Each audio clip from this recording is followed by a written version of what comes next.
भारत का संविधान है, भारत का संविधान है।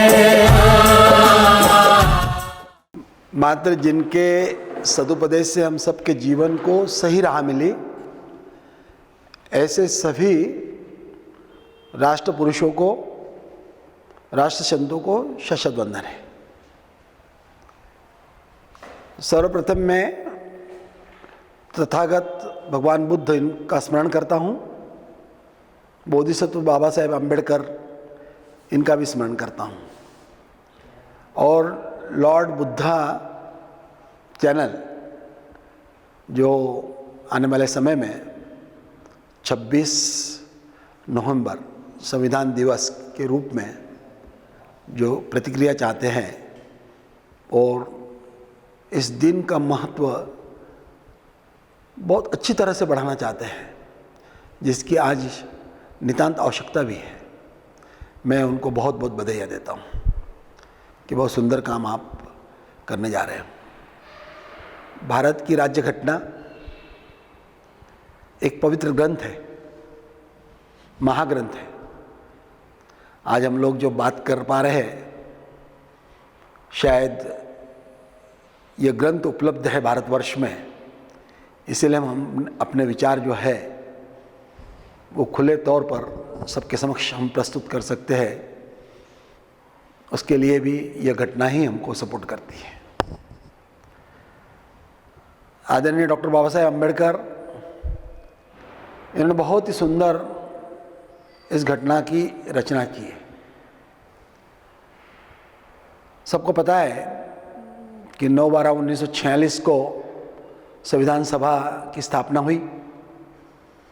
डॉक्टर राजेंद्र प्रसाद जो उस समय राष्ट्रपति थे, वो अध्यक्ष बने, और जो महत्वपूर्ण कमेटी थी ड्राफ्टिंग कमेटी के अध्यक्ष जो है वो डॉक्टर बोधिसत्व बाबा साहेब अम्बेडकर बने। बहुत ही अध्ययन किया। यह घटना विशाल घटना है। इतना बड़ा देश, 125 करोड़ का देश, हर 10-20 कोस पर भाषा बदल जाती है, पहराव बदल जाते हैं, खान पान बदल जाता है। कश्मीर से लेके तो कन्याकुमारी तक और कटक से लेके अटक तक इतना बड़ा भूभाग, विविध भाषा बोलने वाले संप्रदाय, धर्म के लोग एक जगह पर शांति के साथ रहते हैं और स्वयं की उन्नति के साथ देश की उन्नति भी चाहते हैं और नेशन को बिल्ड करते हैं। और यह अभी स्वतंत्रता का अमृत महोत्सव चल रहा है। घटना को भी हमने जो एक्सेप्ट किया, उसके भी 72 साल हो गए। घटना को जिस समय 1949 में हमने स्वीकृत किया, उसको भी 73 साल होने जा रहे हैं।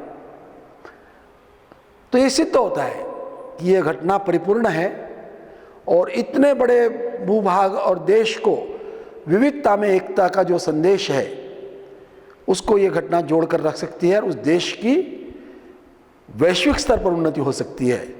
यह घटना सिद्ध करती है। बाबा साहब ने यह घटना बनाते समय अनेक अलग अलग देश की घटनाओं का अध्ययन किया। कभी कभी तो ये कहते हैं कि अलग अलग देश की घटनाओं का अध्ययन किया और घटना बनाई। कभी आप सोचिए कि एक व्यक्तित्व जो है वो 7,635 सवालों के जवाब, लिखित जवाब 2,473 जवाब वो लिखित में देते हैं और 7,635 सवालों का अध्ययन करते हैं। कल्पना करिए आप कि 7,000 प्रश्नों का अभ्यास करना और तकरीबन 2,500 सवालों के फिर जवाब देना, कितना समय और कितना अध्ययन उन्होंने किया होगा। जिन लोगों को ऐसा लगता है कि अलग अलग देशों का अध्ययन किया और घटना बनाई, वो ये नहीं समझते कि एक फूलों का गमला विविध बगीचों से सुंदर सुंदर फूल जमा कर उन्होंने इस गमले में डाला है और बहुत सुंदर पुष्प रचना की है। ये एक ऐसी सुगंध देती है यह घटना।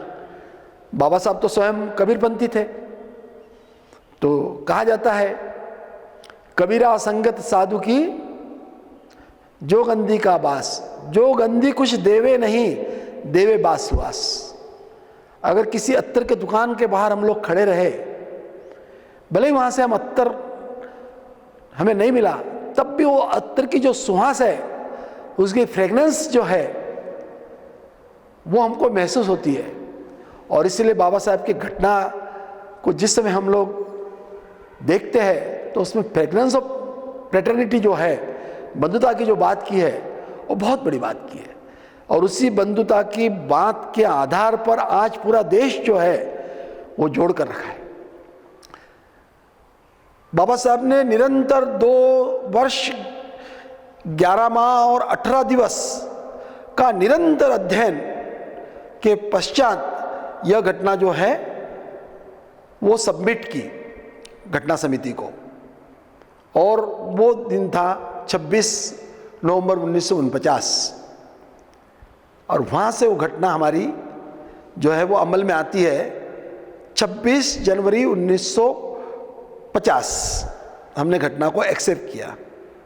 पर ये भी उदाहरण मिलते हैं कि 26 जनवरी 1950 के पहले भी इस घटना के आधार पर कुछ निर्णय हो चुके थे। एक स्वतंत्र रिपब्लिक को अपना एक विधान चाहिए। वो विधान बहुत ही पवित्र विधान जो है वो हमारे राज्य घटना के रूप में हमारे समक्ष उपस्थित है।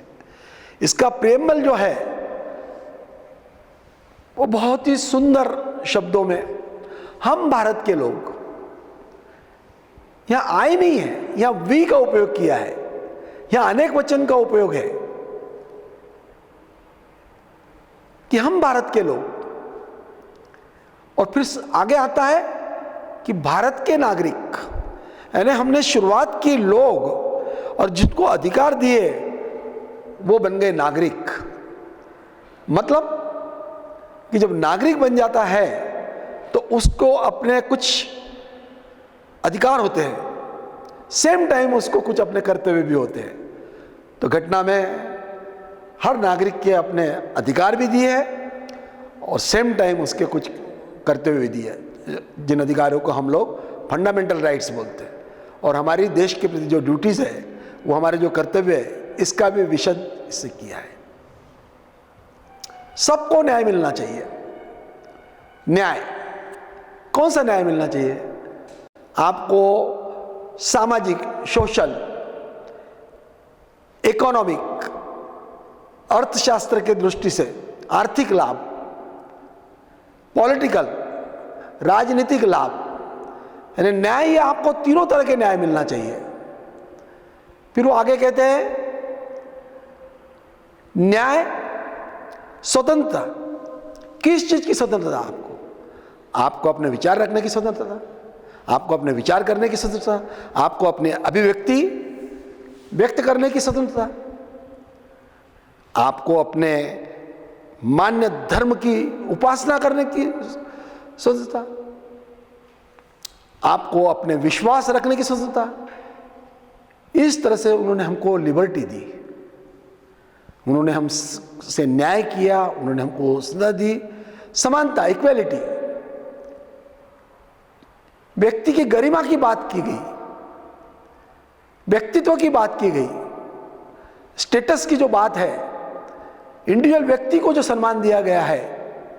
और यह घटना हम लोगों ने बनाई, यानी हमारे जो प्रतिनिधि थे उन लोगों ने बनाई, और स्वयं को ही हमने उसको अंगीकृत किया, एनेक्ट किया, और स्वयं को आत्मार्पित भी किया। बहुत ही सुंदर प्रेमबल की रचना है। कई बार ऐसा आया कि ये प्रेमबल ये पार्ट है घटना का या अलग है। तब शुरुआत में जो आदरणीय न्यायमूर्ति गडेकर साहब थे, उनका ये मत था कि ये घटना का पार्ट नहीं है, घटना से ये अलग है। पर बाद में आदरणीय हाईकोर्ट के जज साहब रामास्वामी, इन्होंने कहा नहीं, प्रेमबल जो है ये घटना का अभिन्न अंग है। प्रेमबल में हमारे घटनाकार जो है उनकी भावनाएं हमको नजर आती है, वो भविष्य को किस तरह से देखते हैं ये हमको नजर आता है। तो बहुत ही पवित्र यह प्रेमबल, मैं निवेदन करूंगा सरकार से कि भारतवर्ष के 130 करोड़ लोग जिनके जितने भी घर हैं, तकरीबन 30 करोड़ से ज़्यादा घर होना चाहिए हमारे यहाँ पर, उन हर घर में प्रेमबल की एक फोटोकॉपी जो है वो उनके घर में होनी चाहिए, बिल्कुल दर्शनीय भाग पर, जिससे हम लोग भी पढ़ते रहें कि हमें क्या अधिकार मिले हैं। यह घटना का स्वरूप इतना सुंदर है, इसमें लचीलापन तो है पर कठोरतम भी है। इसमें शुरुआत में बाबा साहब ने 395 आर्टिकल दिए थे, 22 भाग दिए थे और 9 शेड्यूल दिए थे, पर सेम टाइम उन्होंने ये बात भी कही थी कि इसको अमेंडमेंट किया जा सकता है समय काल के अनुसार। और आज हम लोग देखते हैं कि 100 से भी अधिक समय इस घटना में अमेंडमेंट हुआ है और आज तकरीबन 470 आर्टिकल के साथ ये जो घटना है, सूचियों की संख्या भी 8 से 12 हो गई और जो 22 भाग में ये घटना थी वो भी 25 भाग में ये घटना हो गई। इतनी सुंदर घटना, इसमें जो अलग अलग देश से, कि हमने अमेरिका से जो न्याय है उस संदर्भ की बातें अमेरिका से हम लोगों ने ली, सांसदीय प्रणाली जो है वो हमने ब्रिटेन से ली, डिजास्टर के संदर्भ में हमने जर्मनी से लिया, कनाडा से हमने लोकतंत्र में जो राज्य और केंद्र हो गए उनके रिलेशन पर हमने ली, किसी देश से हमने नीति निर्देशक तत्व लिए। इस तरह अलग अलग देश के अलग अलग बगीचों से हम लोगों ने सुंदर सुंदर फूल किए और बहुत ज़बरदस्त बैलेंस इस घटना में नजर आता है। सबसे सुंदर बात यह है कि ये जो बैलेंस है, भगवान बुद्ध कहते हैं मध्यम मार्ग, मिडल वे, कि वीणा से अगर आपको सुंदर स्वर चाहिए तो आप उस तार को एकदम ढीला भी मत छोड़िए और एकदम उसको बहुत कसिए भी मत, मिडल वे, मध्यम मार्ग, बैलेंस। और ये मध्यम मार्ग जो है वो बाबा साहब ने अपनाया और इसलिए इस घटना में आप जब देखते हो तो कभी आपको संसद जो है वो सर्वोच्च लगती है, क्योंकि हमने जो प्रतिनिधि वहाँ भेजे हैं जनता के ही प्रतिनिधि है, जनता ही राज करती है अपने प्रतिनिधियों के माध्यम से, तो संसद सर्वोच्च लगती है। पर कभी जब कोर्ट के अधिकार को हम पढ़ते हैं तो कोर्ट जो है वो सर्वोच्च लगता है, कभी संसद सर्वोच्च, कभी कोर्ट सर्वोच्च, पर घटना सर्वोच्च। और प्रभुत्व संपन्न कौन? तो भारत की जनता जो है वो प्रभुत्व संपन्न, सॉवरेन पावर जो है वो भारत की जनता के पास होगा। तो इस तरह का ये जो बैलेंस बनाया है कि कई बार कोर्ट कोई निर्णय करे तो संसद उसमें जो बदल करना चाहती है, हम लोग उदाहरण देते हुए आप समझ सकते हो कि समय समय पर कोर्ट के जो निर्णय हैं वो संसद ने बदल दिए। और जब कभी संसद ने मूल अधिकारों पर अगर कोई ऐसी चीज, तो कोर्ट ने उसको रिफ्यूज कर दिया। तो घटनाएं कभी लचीली नजर आती है कि बहुत सारी बातें जो है वो साधारण बहुमत से हम लोग संसद में वो विधेयक पास कर लेते हैं, और बहुत सारी चीज़ें जब कठोरतम हमको लगती है कि जैसा जीएसटी हम देखें तो जो राज्यसभा, लोकसभा और उसके पश्चात देश की जो विधानसभा है उसमें से आधी विधानसभा, इतने लोगों का सारा वो समर्थन, उसके बाद में फिर वो जीएसटी का बिल पास होता है। तो एक तरफ किसी प्रांत की रचना, किसी का नाम बदलना है तो लचीला है संविधान, वहाँ पर संसद ही अपना निर्णय कर लेती है साधारण बहुमत से, और कभी कभी 2/3 बहुमत से या पूरे इससे भी अगर हमको जो अधिकार दिए हैं, फंडामेंटल राइट्स दिए हैं, वो फंडामेंटल राइट्स पर अगर कोई बात होती है और वो घटना के अगर विपरीत है, तो सुप्रीम कोर्ट को ये पावर है कि सुप्रीम कोर्ट जो है उस पर रिव्यू कर सकता है। और घटना क्या है, घटना का निर्वचन, इंटरप्रिटेशन जो है, वो इंटरप्रिटेशन का जो अधिकार है वो सुप्रीम कोर्ट को है। अभी अमेरिका में जब हम लोग देखते हैं तो नजर आता है कि वहाँ एक सेंट्रल की घटना है, उसके 50 राज्य हैं जिसके 2-2 प्रतिनिधि होते हैं, और 50 राज्य की 50 घटनाएं। हमारे भारतवर्ष में एक ही घटना ने सबको बांध रखा है एक सूत्र में। हमारे यहाँ भी 29 राज्य है, केंद्र शासित प्रदेश है, और उनकी अलग अलग घटना नहीं है। इसी एक घटना के आधार पर हम लोगों ने केंद्र सूची, राज्य सूची और समवर्ती सूची, केंद्र सूची में केंद्र के अधिकार, राज्य सूची में राज्य के अधिकार, समवर्ती सूची में दोनों मिलकर जो निर्णय करेंगे, तो बहुत हर जगह आपको बैलेंस नजर आएगा, हर जगह आपको बैलेंस नजर आएगा। और राज्य जो है उनके पूरे अपने अधिकार है, पर देश की सुरक्षा का अगर विषय हो तो सारे अधिकार सेंट्रल के पास है। राज्य जो है उनका बड़ा महत्व है, क्योंकि हमारा ये जो संविधान है वो एक संघ भी है, एकीक भी है, और फेडरल स्ट्रक्चर भी हम लोगों का है। तो इस फेडरल स्ट्रक्चर को बहुत ही सुंदर पद्धति से हमारे राज्य घटना ने एक साथ बांध कर रखा है। तो विविधता में एकता, और इतने वर्ष बाद भी सक्सेसफुली देश जो है वो आगे चल रहा है। कई बार ये होता है, कई लोगों के मन में ये भ्रांति होती है कि राज्य घटना बदल दी जाएगी, राज्य घटना और कोई नई राज्य घटना आएगी। मुझे लगता है कि राज्य घटना का जो स्वरूप है उसे कोई भी सरकार उसमें जो अधिकार दिए अमेंडमेंट करने के वो करेगी, पर पूरी राज्य घटना बदलने की कोई बात सोच भी नहीं सकता, ना कोई सरकार उसको बदलना चाहती है। अमेंडमेंट हो सकते हैं। अभी हमने देखा कि 370 का कलम हटाया गया। एक समय इस देश में कोई भी निर्णय जो संसद करती, उसके बाद जम्मू कश्मीर के संदर्भ में अगर वो निर्णय है तो जम्मू कश्मीर की विधानसभा जब तक उस निर्णय को अप्रूवल नहीं करती तब तक उस जम्मू कश्मीर राज्य में जो है वो कानून जो है संसद ने पास किया, पूरे भारतवर्ष की संसद ने पास किया कानून, वो अमल में नहीं आता। पर 370 हटाने के बाद हम लोग देखते हैं कि एक विधान और एक निशान। अब इस देश में 2 विधान और 2 निशान नहीं है, एक विधान और एक निशान, कि जो संसद का कानून है वो जैसा पूरे देश में लगता है वैसे जम्मू कश्मीर में लगता है। तो ये निर्णय संसद ने किया और घटना के अनुसार किया, क्योंकि उस समय जो थी जम्मू कश्मीर में गवर्नमेंट नहीं थी, तो वो काम जो है जब किसी यहाँ पर गवर्नमेंट नहीं होती है तो काम जो है वो राष्ट्रपति देखते हैं।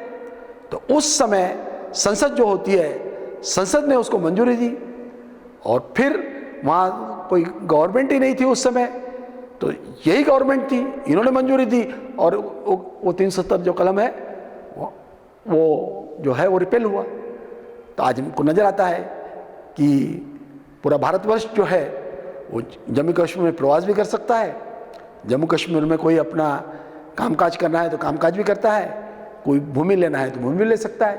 पूरा भारत का नागरिक जो है पूरे भारतवर्ष में जहाँ चाहे वहाँ जाकर बिजनेस करता है, अपने मनपसंद बिजनेस कर सकता है। कोई भी जो नागरिक है वो अपने पसंद के धर्म की पालना कर सकता है, जिसे जो धर्म पसंद है उसकी गवर्नमेंट सभी धर्मों को जो है सभी धर्मों की रक्षा करेगी, पर गवर्नमेंट का कोई, सरकार का कोई धर्म नहीं होगा। सरकार जो है इस विषय में न्यूट्रल रहेगी, निष्पक्ष रहेगी, कोई पार्शलिटी किसी भी इसमें नहीं, सरकार नहीं करेगी। कितनी सुंदर बात की है। कोई समझदार व्यक्ति जिसको जो उचित लगे उस धर्म का वो पालन कर सकता है, पर सेम टाइम फोर्सफुली कोई किसी को भी धर्म बदलने के लिए मजबूर न करे, ये बात की भी अपेक्षा जो है वो घटना में है। घटना में हर चीज़ का जवाब है। जो भी जीवन में जीते समय जो कुछ दिक्कतें हमारे नज़र में आती है, उन सारी चीज़ों का जो जवाब है वो इस घटना में दिया गया है। तो घटना के संदर्भ में जितना कहे इतना कम होगा। बहुत ही सुंदर घटना, और उसके भी अब अमृत महोत्सव चल रहा है। घटना के भी 73 साल एक्सेप्ट करने को और स्वीकारने के बाद 72 साल पूरे होने जा रहे हैं। तो मैं अपना आनंद व्यक्त करता हूँ। पूरे देश के लोगों को इस घटना की बहुत बहुत मैं ये घटना निरंतर चलती रहे। यह जो पवित्र ग्रंथ है, जो हमें हमारे सारे ग्रंथों को पढ़ने का, सारे रिलीजियस ग्रंथों को पढ़ने का अधिकार देता है, पढ़कर उसकी बात रखने का अधिकार देता है। कई बार ऐसा लगता है कि ये जो संविधान है, ये इतना सुंदर संविधान है कि क्या हम ऐसा सोच सकते हैं कि हम लोग प्रयास कर सकते हैं भारतवर्ष के माध्यम से, जैसा हम लोग बोल रहे घर घर संविधान, सरकार भी कुछ कर सकती है इसमें कि घर घर संविधान। और सिर्फ घर घर संविधान नहीं, घर घर में संविधान के पश्चात हर दिल में संविधान। जब वो संविधान पढ़ेगा तो कानून की कीमत करेगा, कानून का सम्मान करेगा, और जो कानून का सम्मान करेगा तो जो अपराध है, हिंसा है, ये निश्चित कम होगी।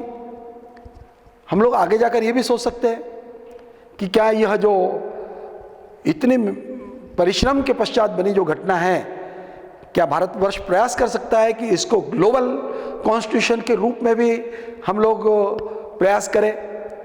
क्योंकि शासन चलाने की जो प्रणाली है, वो कई प्रणालियां हम लोगों ने देखी है, विश्व ने देखी है, पर सबसे सुंदर प्रणाली जो है वो लोकतंत्र की प्रणाली है, जिसमें जनता का राज्य होता है, जनता के लिए और जनता के द्वारा।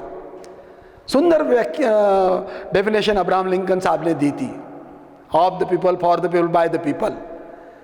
तो क्या हम लोग इस तरह की घटना पर विश्व चल सकता है? अगर वो दिन आता है तो सही श्रद्धांजलि होगी घटना जिन्होंने बनाई उनको, उस समिति को, उस सारे व्यक्तित्व को। मैं एक चीज सोचता हूं कि मनुष्य के व्यवहार में जो उसने पढ़ा है, जो उसने समझा है, जो उसने जाना है, जिस पर उसकी श्रद्धा है, जैसे उसके विचार है, उसके विचार उसके बातचीत में, उसके खान पान में, उसके पहनने ओढ़ने में हर जगह नजर आते हैं, आचार में, व्यवहार में। मैं बुद्ध और धम्म, यह किताब जब बाबा साहब ने लिखी वो पढ़ता हूँ तो उसमें मुझे नजर आता है कि बाबा साहब के जहन पर बुद्ध और धम्म का बहुत प्रभाव था, और उनके दिल पर, उनके दिमाग पर वो जो प्रभाव था, वो प्रभाव हमको संविधान में भी नजर आता है। और उसमें मैं धम्म और संवैधानिक साम्यता, ये एक मेरा लेख है जो मैंने पूर्व में लिखा था, उसमें कई ऐसे दाखले दिए हैं कि जिसमें धम्म का जो प्रभाव है वो स्पष्ट रूप से दिखता है। जैसे हमारा कोई भी कायदा अगर हमको तैयार करना है तो लोकसभा में या राज्यसभा में, आर्थिक हो तो लोकसभा में ही हमको रखना होता है, उसके वाचन होते हैं, 1 वाचन, 2 वाचन, 3 वाचन। ये बात धम्म में भी कही गई है कि कोई भी चीज़ पढ़कर ही आगे जानी चाहिए। संसद की कई बातें ऐसी होती कि उसकी जेपीसी जो हम जॉइंट पार्लियामेंट्री कमेटी बोलते हैं, उनके पास भिजवा देते हैं। ये बात धम्म में की है। शाक्य का सभागृह धम्म में आता है, इधर लोकसभा राज्यसभा आती है। मिडल वे जो है वो मिडल वे नजर आता है हर जगह पर संविधान में। संविधान में कहा है कि व्यक्ति ने व्यक्तित्व का सम्मान होना चाहिए।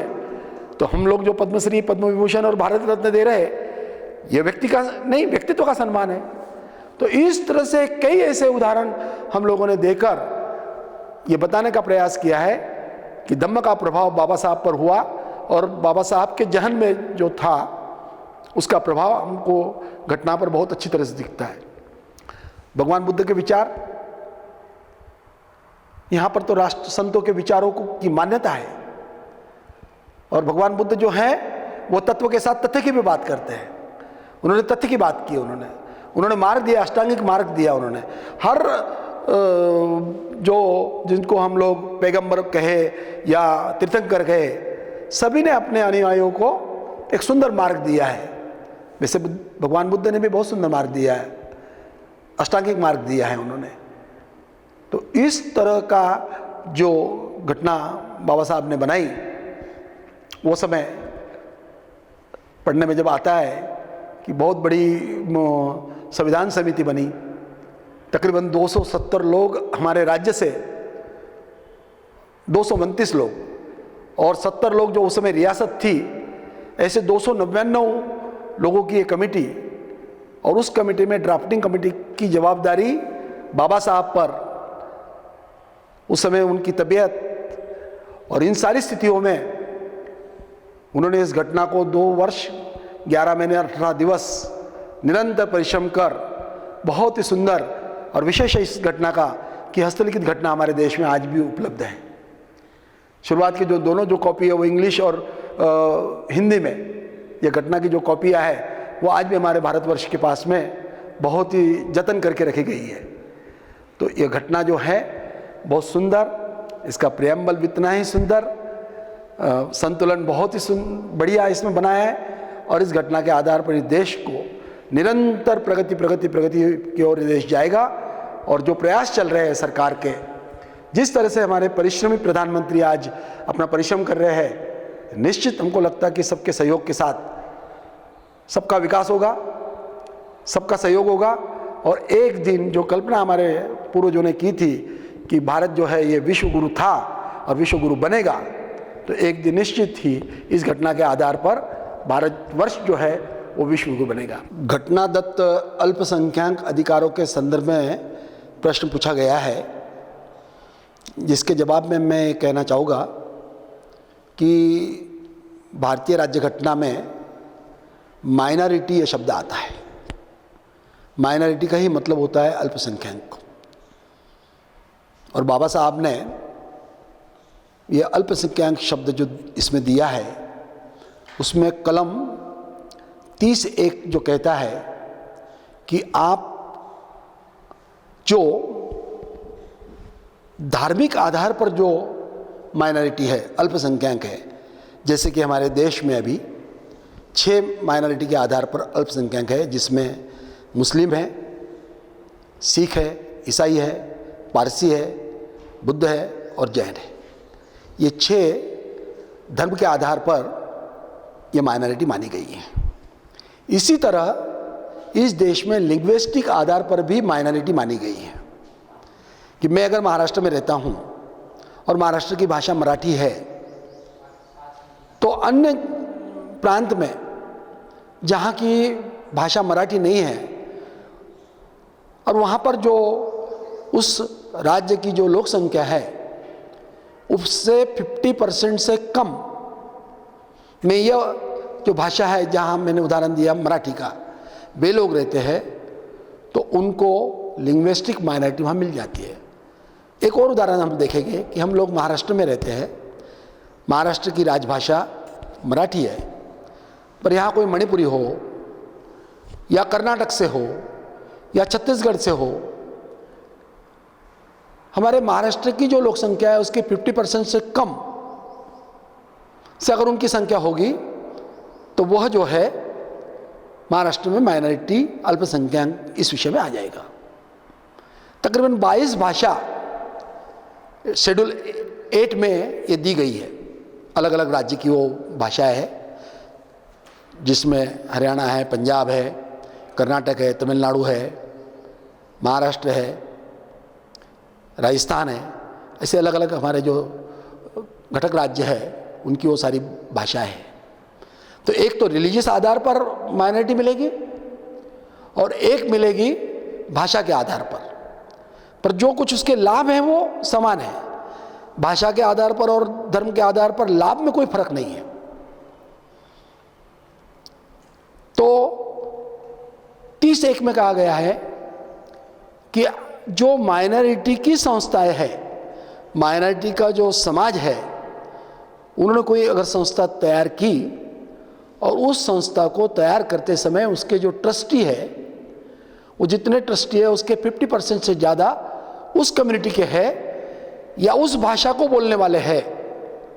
और जिस समय ट्रस्ट रजिस्टर्ड कर रहे हो उस समय भी उस धर्म के या उस भाषा को कहने वाले, बात करने वाले 50% से अगर ज़्यादा है, उन्होंने कोई अगर एक स्कूल बनाई है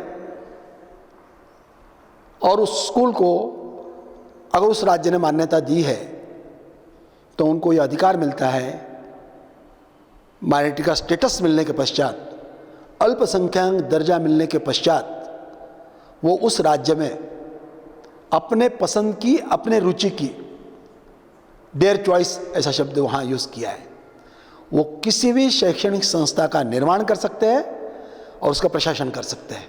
मतलब मैं किसी भी शिक्षा संस्था का निर्माण कर सकता हूँ, उसका प्रशासन कर सकता हूँ। मतलब मैं केजी से लेकर पीजी तक, हमारे इनामदार साहब तो कहते हैं कि विद्यापीठ भी हम लोग बना सकते हैं। कुछ बातों में कोई जहाँ परमिशन की नीड हो वहाँ, पर बाकी सारी एक केजी से पीजी तक without the permission of government अगर आपको अल्पसंख्यक दर्जा मिला है और उसके जो कुछ नियम बने हैं उस नियम के तहत आप अपनी संस्था में इन सारी शिक्षा संस्थाओं का आप निर्माण कर सकते हैं और उसका प्रशासन कर सकते हैं।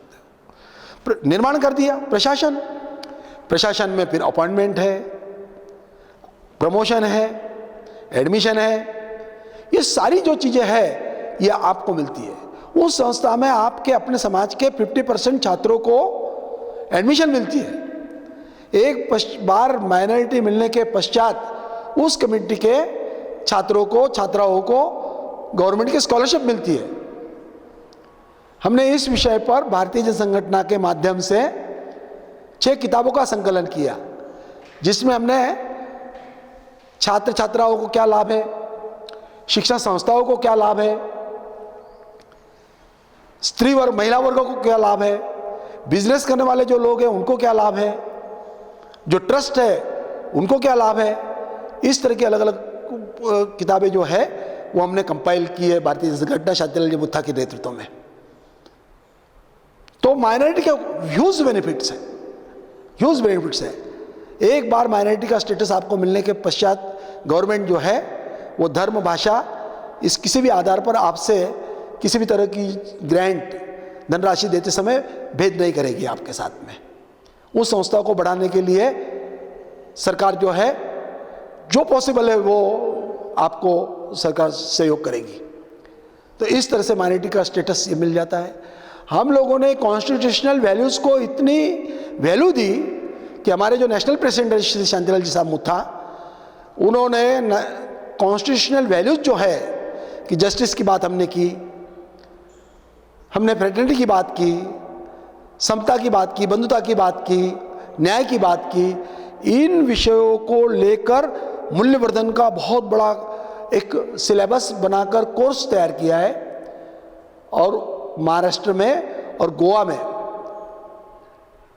महाराष्ट्र में भी अनेक भाषाओं में, मराठी है, हिंदी है, ऐसे अलग अलग भाषाओं में, उर्दू है, इन भाषाओं में सिलेबस बनाकर मूल्यवर्धन जो है वो क्लासेस जो है वो प्राइमरी स्कूल में चल रहे हैं। 69,000 स्कूल में महाराष्ट्र में मूल्यवर्धन पढ़ाया जा रहा है। हजारों टीचर्स को इसमें ट्रेनिंग दिया गया है। तो कॉन्स्टिट्यूशनल वैल्यूज जो है, हम हमारे जो कहते हैं कि हमारे जो छात्र हैं, स्कूल के बेंच पे बैठने वाले छात्र जो है, ये भारत का भविष्य है। तो ये भारत का जो भविष्य है, इनकी भाषा, भूषा, भेषज, भोजन, भय, ये सारा कैसा होना चाहिए, इस संदर्भ में कॉन्स्टिट्यूशनल वैल्यूज जो है ये हम लोग इनको पढ़ाएंगे। इस पीढ़ी को हम लोग उत्तम शिक्षा, गुणवत्ता युक्त शिक्षा देंगे तो भारत का जो भविष्य है सुंदर है। क्योंकि यही जो छात्र छात्राएं हैं ये भारत का भविष्य है, वो समाज का भी भविष्य है और परिवार का भी भविष्य है।